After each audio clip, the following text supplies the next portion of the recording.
explain all this.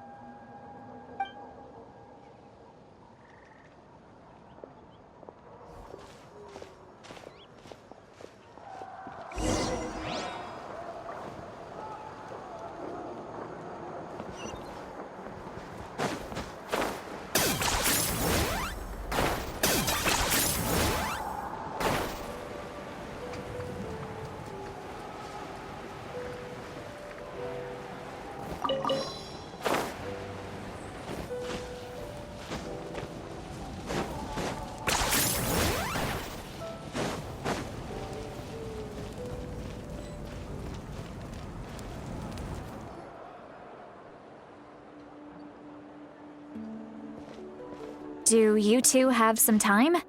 Feeling hungry? How about we get something to eat? Oh, right. It's been a while since we last ate. Now that we can relax, Paimon just realized how hungry she is. Then let's go. We can find somewhere to sit down and talk. Food and drinks are on me. Really? You're not gonna take her offer?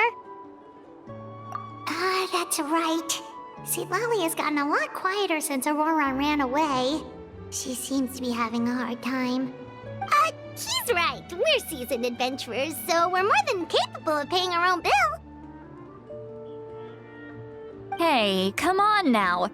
You won't even let me take you out for some food and drinks? I just wanted to treat you to a meal. Are you sure? We can save you some Mora. Mora is the least of my concerns. Besides, we're definitely due a meal after all the time we've spent together. Let me get this one. I might be an old hag, but I like to think I'm not completely useless. Sure, that's fine with us, but Paimon doesn't want you to be sad, Sweet Lolly. Don't worry. I'm sure a juicy grilled steak will work wonders.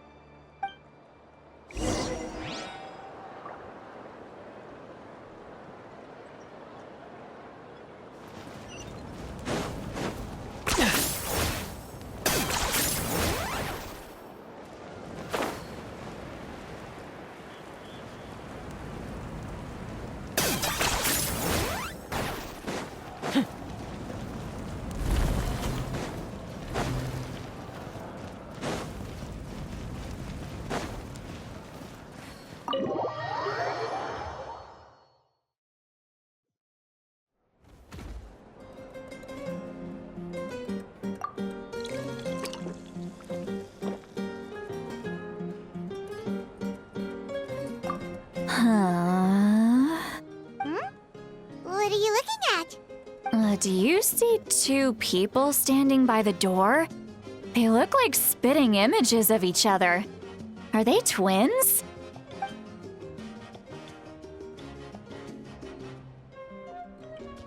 But Paimon only sees one person there. Huh? How could that be? I guess my mind isn't as sharp as it used to be. Give me another bottle, boss! Do you think she's drunk? There you go, miss. Oh my, it's not every day you get to see Granny Itzley here with some friends. Not to mention ones who've made a huge name for themselves recently. Oh, so you've heard of us? Of course I have. Aren't you the ones who saved Kachina and brought her back? No wonder you hit it off with Granny Sitlali. Wait, so you call her Granny too? Well, given our ages, it'd probably be more accurate for me to call her my great-great-granny. She's one of the most famous people at the Masters of the Night Wind. Most days, hardly anyone even dares talk to her. Huh? Gossiping about me right in front of my face now, are you, Chonka? Oh, please, Granny, I wouldn't dare. I'm just beyond happy to see you bring over some new friends. After all, any friends of our regulars are sure to be great customers too. All right, that's enough. Go on now. I'm sure the other customers would like to talk to you as well. There's no need to keep staring at me. I promise I'll keep my alcohol down until I leave. Well then, you have my thanks.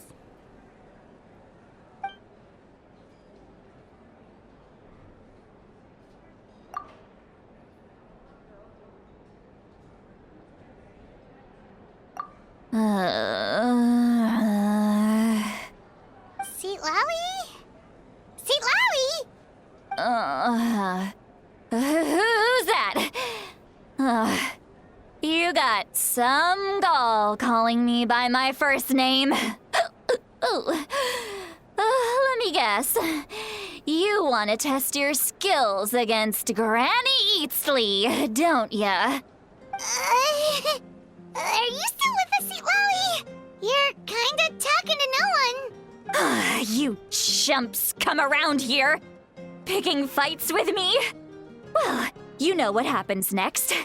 You lose, and then run off home to tell everyone about how I'm this big scary bully.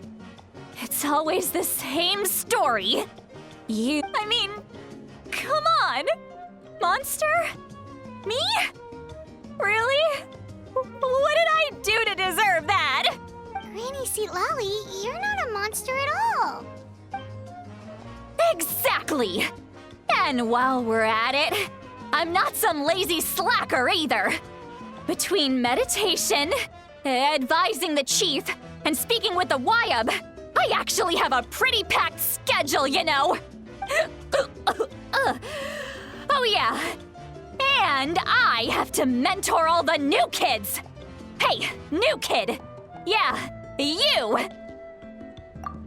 Don't play dumb.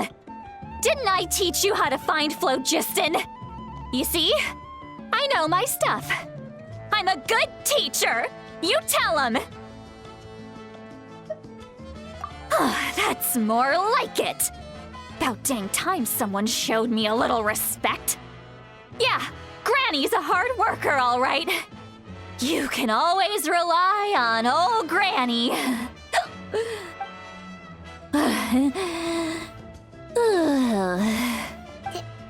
Did she just fall asleep with her eyes open? Behind this pitch-black curtain, a chapter of hatred reveals itself. Behind the smoke, the lingering smoke. She's meditating again. She does this whenever she's had a few too many drinks. Her mind's actually racing at this point. It's quite the opposite of sleep. Is this another specialty of the Masters of the Nightwind? No, I'd say it's an ability that's unique to Sitlali herself. While she can easily pick up everyone else's skills and tricks, few have been able to master hers. Warning, warning. Red, the color of danger, has now arisen within that pair of eyes. Huh? Traveler? Paimon? What's wrong? I'm gonna hurl. Hang on, just keep it in. Phew. Okay, it's passed. That was a close one. You had Paimon worried. Paimon really thought you were about to barf all over the table just now. How embarrassing. I'm sorry you had to see me like that. That's never happened before, I swear. I've never thrown up, not once.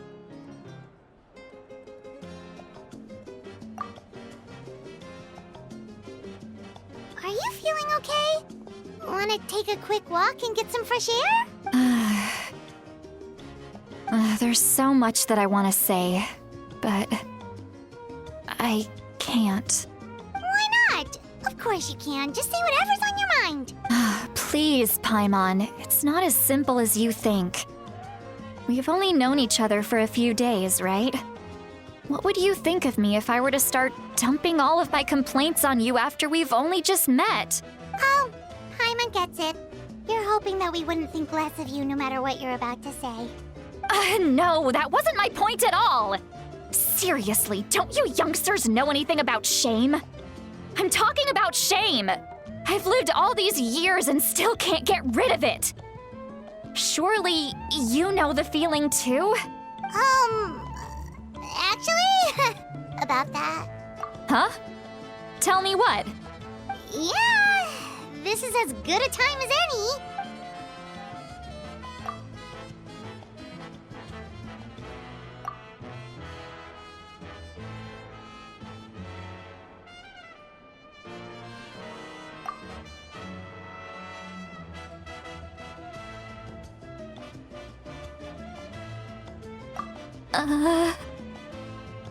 So, you heard... You heard my... It's okay, Sweet Lolly. You had every right to complain about those things. I can't take it anymore! Why do these things happen to me? Hearing me mumble under my breath is one thing, but hearing what I mumble in my own head? That's too much! It's just like when you're rolling on the floor in your pajamas, but you forget to lock the door, and someone bursts in to deliver cabbages and sees the whole thing! So that, happens to you a lot. It happens to people in general, okay? Doesn't matter if you're 200 years old or 1,000 years old. Everyone rolls around in their pajamas sometimes. I was just picking something generic. Take a walk with me. I have things to share with you. Looks like she's completely given up. Like those criminals who just confess everything and accept their fate.